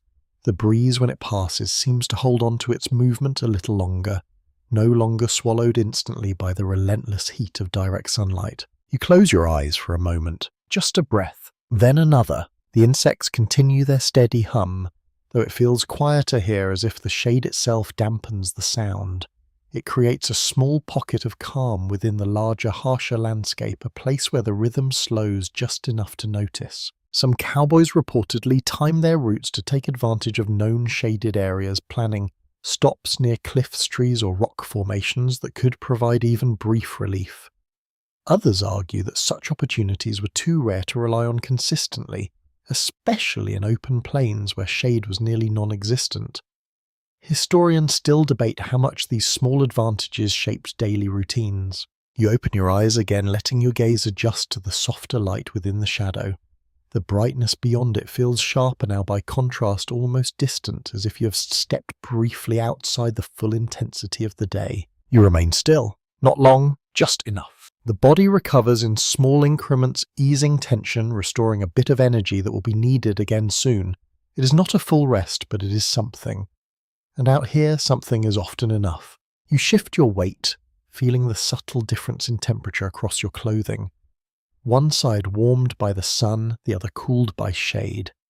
The contrast reminds you how even slight changes in exposure can shape your experience of the heat. A breeze passes again, softer now. It brushes against your face, lingering just a moment longer before moving on. You follow its path, with your awareness appreciating the way it interacts with the environment, changing as it moves between light and shadow. You know you cannot stay here. Not for long. The day continues, and so must you. But this moment matters. This brief pause within the shade, this small adjustment that reduces the strain just enough to continue. Cowboys relied on these moments not as solutions, but as parts of a larger strategy. Small pieces that together allowed them to endure conditions that never truly relented. You take one last breath within the shadow, letting the calmer air fill your lungs. Then you step back into the light. The heat returns immediately, pressing against you once more, yet you carry something with you now. A slight easing, a renewed steadiness. And you move forward and again, guided by the quiet understanding that even the smallest relief can shape the path through a relentless day. You notice the land dipping ahead, a gentle curve that breaks the long stretch of open ground. It draws your attention quietly, not because it stands out dramatically, but because it feels different. The air shifts slightly as you approach, carrying a faint cooler edge that lingers just long enough to be noticed. Water might be near, or something close to it. You move forward with care, your step steady, your awareness sharpened by everything you've already learned. The ground beneath your boots changes texture, becoming firmer, in places less brittle than the dry surface you crossed earlier. It suggests something beneath something that holds the soil together. You pause at the edge of the dip, looking down. A narrow stream cuts across the land, its surface reflecting the softened light of the late afternoon. It is not wide, not deep, but it moves steadily, a quiet thread of life through an otherwise harsh environment. The sight of it brings a sense of relief that settles deep within you. You step closer. Carefully, the ground near the water feels different, slightly damp, cooler underfoot. The air carries a new scent now, fresh in a way that stands apart from the dry, dusty surroundings. It is subtle but unmistakable, a reminder that not all of this land is defined by heat and scarcity. You crouch near the edge, watching the water move. It flows slowly, unhurried. Cowboys often approached water sources with caution, not only because of the terrain, but because these places could attract other animals, some of which might be unpredictable or defensive. Water was life for everything here, and that made it a point of convergence, a shared necessity that required awareness and respect. You listen closely. The sound of the stream is soft, almost gentle, a quiet contrast to the constant hum of insects and the whisper of wind across the plains. It blends into the background, yet it holds your attention, offering a sense of calm that feels rare after the long hours of heat. You reach out, letting your fingers touch the surface. The water is cooler than the air, though not cold, and it moves around your skin with a smooth, steady motion. The sensation is immediate, a brief but meaningful relief that travels through your hand and into your awareness. You lift your hand again. Droplets fall. They disappear into the soil below. Cowboys often use these moments carefully, allowing their horses to drink first, understanding that the animals depended on water just as much, if not more than they did. Managing this balance required attention, ensuring that neither rider nor horse was pushed too far beyond their limits. You glance back, imagining your horse stepping forward, lowering its head to drink, its movements steady and controlled. The sound of water meeting its lips would be soft, rhythmic blending with the quiet flow of the stream itself. Some accounts describe cowboys taking time at water sources to cool themselves, slightly wetting their hands, faces, or bandanas to ease the effects of the heat. Others suggest that such actions were often limited by the need to conserve time and maintain progress. Historians still debate how much of this was routine and how much depended on the specific circumstances of each journey. You bring your hand to your face, letting the remaining moisture brush lightly across your skin. It feels refreshing, though brief, as the dry air quickly begins to pull it away. Even so, the effect lingers just enough to matter. You sit back slightly, taking a moment to breathe. The air near the water feels different, less harsh, carrying a hint of coolness that softens the edges of the day's heat. It is not a complete escape, but it offers something close to it. You remain still, listening. The insects continue their quiet rhythm, though. Their sound feels less dominant here, as if the presence of water changes the balance of the environment. The breeze moves gently across the surface, creating small ripples that catch the fading light. You know you cannot stay long. The journey continues. But this moment, this pause beside the water, holds a quiet significance. It is not just relief, it is renewal, a chance to restore a small part of what the heat has taken. You rise slowly, letting your gaze linger on the stream for just a moment longer. Then you step back. The land stretches out ahead once more, vast and open. Yet now you carry with you the memory of water, the understanding that even in the harshest conditions, life finds a way to persist. And so do you. You begin to notice how small actions can shift your experience of the heat, not by removing it, but by softening its edges just enough to continue. Nothing here changes the sun itself. Instead, you change how you meet it. You adjust your clothing slightly, loosen it, let it breathe. A faint breeze slips through the fabric, moving across your skin in a way that feels almost intentional. It is not strong, not lasting, but it carries away a thin layer of warmth, offering a brief moment of relief. Cowboys learn to welcome these small exchanges, using their clothing not just as protection, but as a tool for managing airflow. You lift your bandana again, pressing it lightly against your neck. Not tight, just resting. The skin there is sensitive where blood moves close to the surface. Cooling this area even slightly can change how the rest of your body feels. Some cowboys reportedly dampened their bandanas when water allowed letting evaporation draw heat away from the skin. Others argue that such practices were used sparingly given how valuable water remained. Historians still discuss how often these methods were practical versus occasional. You take a slow breath, letting the air pass through your lungs. The dryness is still there, constant and unyielding, yet your awareness of it has shifted. It no longer feels like a surprise. It feels like something you are working with. There is a rhythm to it. Heat, response, adjustment. You shift your stance, again angling your body slightly so that less of it faces the direct sun. It is a subtle movement, barely noticeable, yet it reduces the surface area exposed to the full intensity of the light. Over time, these small changes add up, easing the overall strain. You pause for a moment, just to feel it. The ground beneath you still radiates warmth, though not as aggressively as earlier. The air carries a faint movement enough to remind you that even stillness has variation. The insects hum softly in the background, their presence steady but no longer overwhelming. You reach for your hat, adjusting the brim once more, lowering it just slightly to deepen the shade across your face and neck. The difference is immediate, a small but meaningful reduction in the sun's direct impact. Everything works together. Nothing stands alone. Cowboys often relied on these combined strategies, layering small adjustments rather than searching for a single solution. They could not escape the heat, but they could shape how it affected them moment by moment. You take another slow breath, focusing on the sensation of air moving across your skin through your clothing around your body. It is not cool, but it is movement, and that alone brings a sense of relief. Some accounts describe cowboys resting in positions that allowed air to circulate more freely around them, avoiding contact with hot surfaces when possible. Others suggest that such positioning depended heavily on the terrain and available space. Historians still debate how deliberate these techniques were versus instinctive responses developed over time. You shift again this time, lifting your arms slightly away from your sides. The air moves between your body and your clothing, creating a brief pocket of relief before settling once more. It is a small adjustment, but one that you feel immediately. You lower your arms, the sensation fades, but it leaves an impression. You begin to understand how survival here is built on these moments, these small experiments that shape your awareness of what works and what does not. There is no fixed method, no single answer that applies in every situation. Instead, there is a constant process of observation and response. You glance toward the horizon where the light continues to shift as the day moves forward.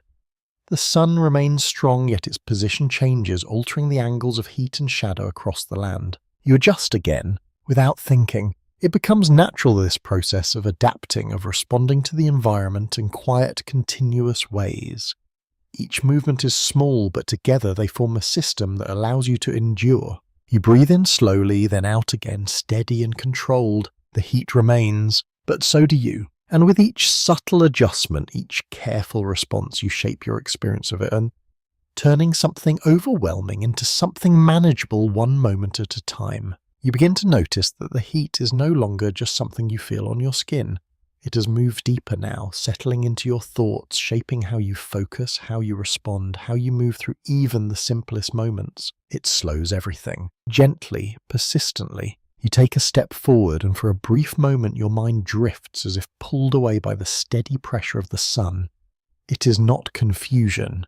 Not yet, just a soft distraction, a thinning of attention that makes each decision feel slightly heavier than before. You pause, just long enough to center yourself again. Cowboys understood this side of the heat, even if they did not describe it in scientific terms. The mind, like the body, responds to prolonged exposure, becoming less sharp, more prone to small mistakes that can grow over time. Historians often suggest that mental fatigue played a quiet but significant role in the challenges of long cattle drives. You draw in a slow breath, focusing on the rhythm of it.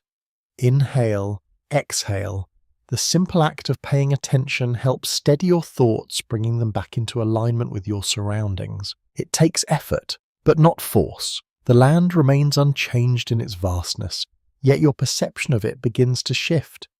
Distances feel longer. Sounds seem either too distant or too close. Their clarity altered by the constant strain of the day. The hum of insects blends more deeply into the background, becoming less distinct, more like a single endless tone. You blink once, then again. Your eyes adjust slowly as if the brightness has left a lingering imprint that takes time to fade. Even with the shade of your hat, the light finds its way in softening edges, blurring contrast just enough to require more attention. You steady your gaze, focus returns. Cowboys often relied on routine to counter this mental drift, repeating familiar actions in consistent patterns that required less conscious effort. Checking gear, adjusting position, watching the herd. These tasks created a structure that helped maintain clarity, even as the heat worked against it. You shift your weight, feeling the ground beneath you, the subtle warmth that still rises from the surface. The physical sensation anchors you, bringing your awareness back to the present moment. You listen again. The wind moves softly across the land, carrying with it the faint scent of dust and dry grass. It brushes against your face, your clothing offering a small reminder that not everything is still, not everything is fixed. You take another step, then another, letting your body guide the movement, while your mind follows more carefully. It is a quiet adjustment, one that balances effort with awareness. Some accounts describe cowboys experiencing moments of disorientation during extreme heat, particularly when water was scarce and fatigue had built over several days. Others suggest that experience and adaptation reduce these effects over time. Historians still debate how common such experiences were, as personal records often vary in detail and tone. You feel a brief flicker of something, not quite confusion, just a lapse. It passes quickly, replaced by renewed focus as you take another breath, grounding yourself in the steady rhythm of movement and sensation. The key you begin to understand is not to fight the mental effects of the heat directly. It is to recognize them early, to respond before they grow stronger. Slow down when needed. Breathe. Pay attention to the small signals that indicate when your mind begins to drift. You adjust your posture slightly, aligning your body more comfortably, reducing unnecessary seeming strain. The movement feels simple, yet it brings a sense of balance that extends beyond the physical. There is a quiet discipline in this, not rigid, not forced, aware. The sun continues its slow path across the sky, its presence steady, unchanging. The heat remains shaping both body and mind in ways that are easy to overlook until they become impossible to ignore. You take another breath deeper this time, letting it fill your lungs fully before releasing it again. The act itself becomes a kind of reset, a way to clear the subtle haze that has begun to form. You look ahead once more, the horizon stretching out unchanged, yet now seen with renewed clarity. The day is not over, but you are still here, still stop. Eddie. And in that quiet awareness, you continue forward, meeting the heat not just with endurance, but with understanding. You hear the stories before you fully understand them, carried quietly between riders, shared in low voices during the slower hours of the day. They are not told for drama, not for entertainment. They are reminders, lessons really, about those who misjudge the heat. You walk forward, the sun pressing steadily against your back, and you begin to imagine what that might look like. A rider pushing too far into the midday hours, ignoring the early signs of fatigue, choosing distance over caution. At first, nothing seems wrong. The pace holds. The body responds. Then something shifts. Subtle at first, a missed step, a slower reaction. A moment of hesitation where there should be none. The mind, already softened by the heat, begins to lose its edge, and the body follows not long after. Cowboys knew that these small changes could build quickly, turning a manageable situation into something far more serious. You pause, just for a breath. The air feels heavier now, not because it has changed, but because you are more aware of its effect. The dryness, the warmth, the constant pressure, they all add up over time, shaping how decisions are made, how risks are taken. Some accounts describe cowboys collapsing from exhaustion during extreme heat, their bodies simply unable to continue after prolonged strain. Others suggest that such incidents were less common than stories might imply, arguing that experienced riders understood their limits well enough to avoid the worst outcomes. Historians still debate how frequent these situations truly were, as records often reflect only the most notable events. You take a slow breath, letting it out carefully. The key was awareness, knowing when to stop, knowing when to slow down. You imagine a rider ignoring these signals, driven by urgency or pressure, pushing forward despite the quiet warnings from the body. The sun remains unchanged, the land offers no relief, and the small adjustments that once helped begin to lose their effectiveness. It builds, quietly, until it cannot be ignored. You feel a slight tension in your own muscles as you consider it a reminder of how easily the balance could shift. The line between endurance and overexertion is thin here, shaped by conditions that do not forgive mistakes easily. You glance toward the horizon, the light still strong, though softened slightly as the day moves forward. The land remains open, offering no immediate shelter, no easy escape from the steady presence of heat. You take another step, then another, moving with a measured pace that reflects what you have learned. There is no advantage in rushing, no benefit in pushing beyond what the moment allows. Cowboys often relied on each other to maintain this balance, watching for signs of fatigue or strain within the group. A rider slowing unexpectedly, a change in posture, a missed response to a simple call, these could all signal that something was wrong. Acting early, adjusting plans could prevent a small issue from becoming something more serious. You listen again. The wind moves softly across the land, carrying the familiar scent of dust and dry grass. The insects continue their steady hum, unchanged by the quiet stories that shape your understanding. You shift your posture slightly, easing the tension in your shoulders, allowing your body to settle into a more sustainable rhythm. It is a small adjustment, but one that reflects a deeper awareness of what is required to continue. There is no need to prove anything here, only to endure. You imagine the riders who learned this lesson the hard way, their experiences shaping the knowledge that others would carry forward. Not every story ends well, but each one adds to the quiet understanding that defines survival in this environment. You take a slow breath, focusing on the steady rhythm of it. Inhale, exhale. The simplicity of the act brings a sense of clarity, grounding you in the present moment. The sun continues its path. The heat remains constant, yet your approach has changed. You move with intention, now guided not by urgency but by awareness. You look ahead once more, the horizon stretching out unchanged, yet now understood differently. The stories remain with you, not as warnings alone, but as guidance. And with that quiet knowledge, you continue forward, steady and mindful, carrying the lessons of those who came before you. You begin to notice how decisions are made before words are spoken, how the group moves with a quiet coordination that feels almost instinctive. There is a presence ahead of you, steady and observant, guiding the rhythm without drawing attention to itself. The trail boss, not loud, not forceful, just certain. You watch the way he pauses, not randomly, but with purpose, scanning the land as if reading something written just beneath the surface.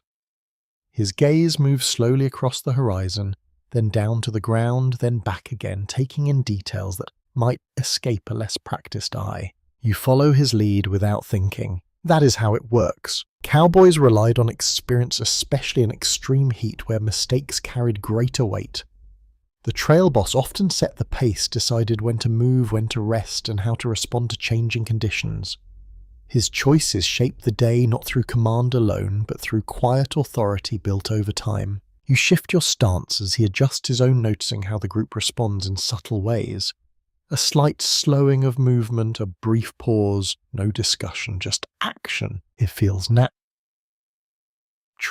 as if everyone understands without needing explanation. The heat continues to press down, steady and unrelenting, yet the presence of structure changes how it feels. Decisions are no longer yours alone. They are shared, guided by someone who has faced these conditions before and learned how to move through them. You listen closely. The sound of the wind, the hum of insects, the soft creak of leather as riders shift in their saddles. All of it blends into a steady rhythm, one that the trail boss seems to follow and shape at the same time. He raises a hand slightly. Not high, just enough. The movement is small, but it carries meaning. The group slows, adjusting without hesitation. You feel the shift in pace immediately, a subtle easing that aligns with the changing conditions of the day. Cowboys often depended on these unspoken signals, especially when distance or noise made verbal communication difficult. Hand gestures, posture, even the direction of a glance could guide movement across the open land. Historians frequently note this reliance on nonverbal communication, though some accounts suggest that styles varied between different groups and regions. You take a slow breath, letting the air settle in your lungs. The dryness remains, the warmth steady, yet the structure provided by leadership brings a sense of calm. It reduces uncertainty, allowing you to focus on your own movements without constantly questioning what comes next. There is comfort in that. Quiet, steady. You watch as the trail boss turns slightly, his attention drawn to a distant feature in the land. A small rise, a change in colour, something that signals a decision yet to be fully revealed. He begins to move in that direction, and the group follows. No hesitation. This is how survival often worked in such conditions, not through individual effort alone, but through shared knowledge and coordinated action. The experience of one became the guidance for many, shaping choices that affected everyone involved. Some accounts describe trail bosses as strict, even demanding, enforcing rules that ensured safety and efficiency. Others suggest a more flexible approach where leadership adapted to the personalities and skills within the group. Historians still debate how consistent these roles were across different cattle drives, as personal experiences varied widely. You adjust your position slightly, aligning your movement with the group, feeling the rhythm of shared pace settle into place. It reduces the strain, allowing you to conserve energy while still making progress. The wind moves again, carrying the familiar scent of dust and dry grass. It brushes across your face, then fades, leaving behind the steady presence of the day. You glance ahead once more, noticing how the trail boss continues to scan the land, his awareness never fully resting.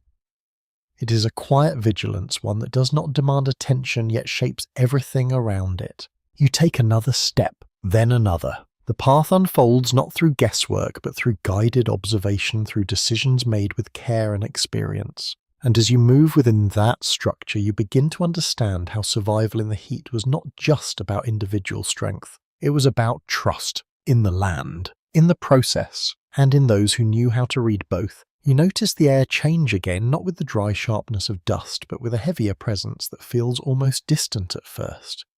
It carries a faint sense, something deeper, like damp earth waiting somewhere beyond the horizon. You look up. The sky is shifting. Clouds gather, slowly rising in tall, uneven shapes that seem to grow as you watch them. Their edges glow softly in the fading light, yet their centers darken, holding something heavier within. The heat has not vanished, but it feels different now, less direct, as if something else is beginning to take its place. A quiet tension forms. Not fear, storm. Here, just awareness. Cowboys often watch the sky closely, especially during long days in the open.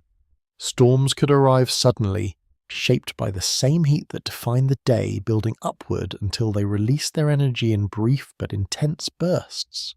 Historians frequently describe these storms as both a relief and a risk, offering cooler air while bringing sudden wind, rain and lightning. You feel a faint movement across your skin, cooler than before, carrying a hint of moisture that was absent all day. It brushes lightly against your face, then passes, leaving behind a sense of anticipation. The insects grow quieter. Their steady hum softens as if they too sense the change. You take a slow breath, noticing how the air feels slightly heavier, thicker with something unseen.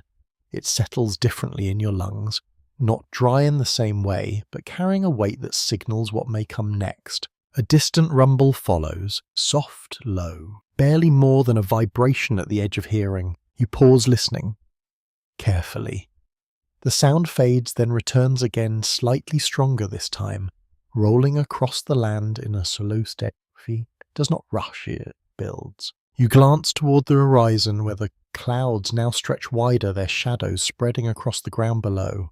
The light shifts, dimming slightly, creating a contrast that feels almost surreal after the constant brightness of the day. Cowboys often welcome these moments with mixed feelings. The promise of cooler air brought relief, yet the suddenness of storms required caution.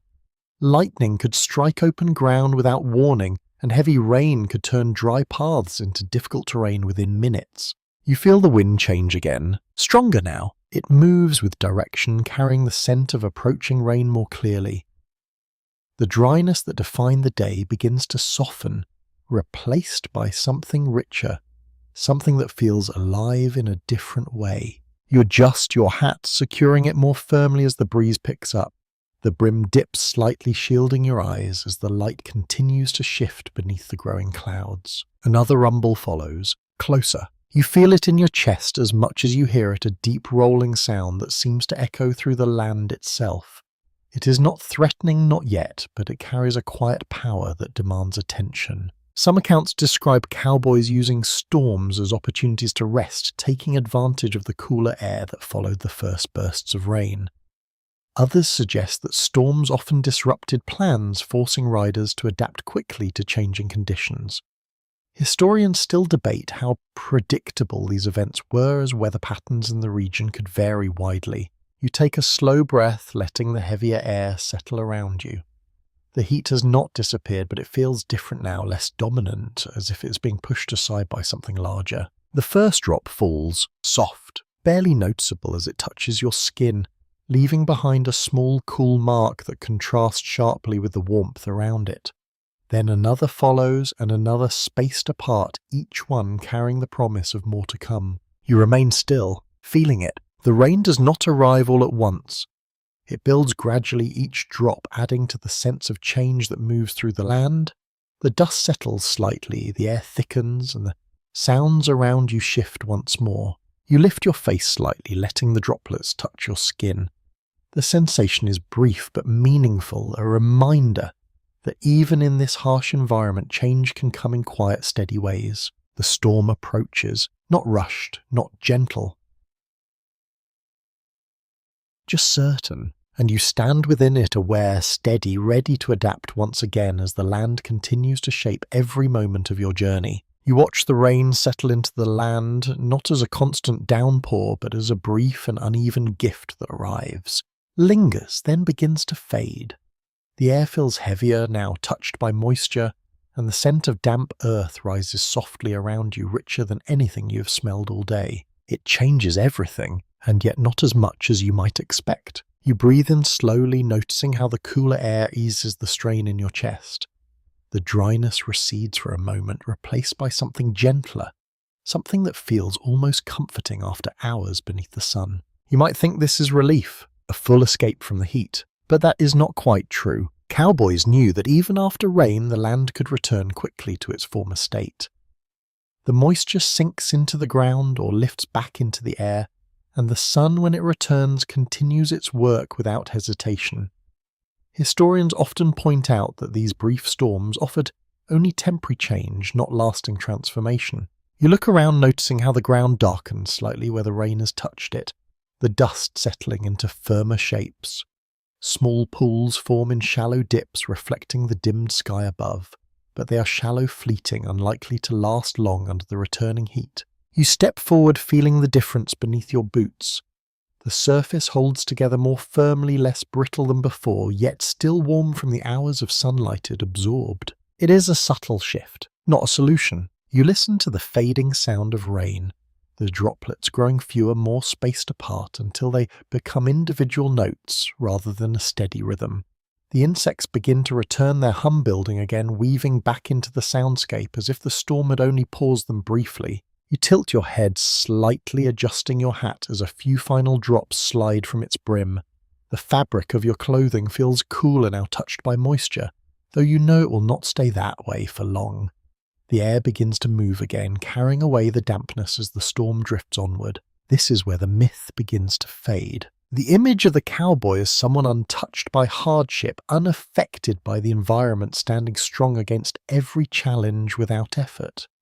It is a powerful image, one that has been repeated, often shaped into stories that feel larger than life. But the reality is quieter. More human, cowboys adapted because they had to, not because they were immune to discomfort or strain. They felt the heat, the dryness, the fatigue just as you do now. The difference lay in how they responded, in the habits they formed, in the awareness they carried with them through each day. You take a slow breath, letting the cooler air settle into your lungs. It feels easier for now, though you can already sense the warmth beginning to return as the clouds thin and the light strengthens once more. Some accounts describe cowboys as rugged vigorous who thrived effortlessly in these conditions, while others emphasize the constant effort required to endure them. Historians still debate how much of the cowboy image is shaped by the reality versus storytelling, as personal experiences varied widely across different regions and time periods. You glance toward the horizon where the storm moves away, leaving behind a sky that begins to clear. The sun pushes through again, its light softer at first, then gradually growing stronger as it reclaims its place. The cycle continues. Heat, relief, heat again. You feel it in your body. The brief cooling already fading, the warmth returning to your skin, your clothes, the ground beneath your feet. It is not sudden, but it is steady, a reminder that this environment does not change easily or for long. You adjust your stance, settling back into the rhythm you have learned, the quiet balance between endurance and adaptation.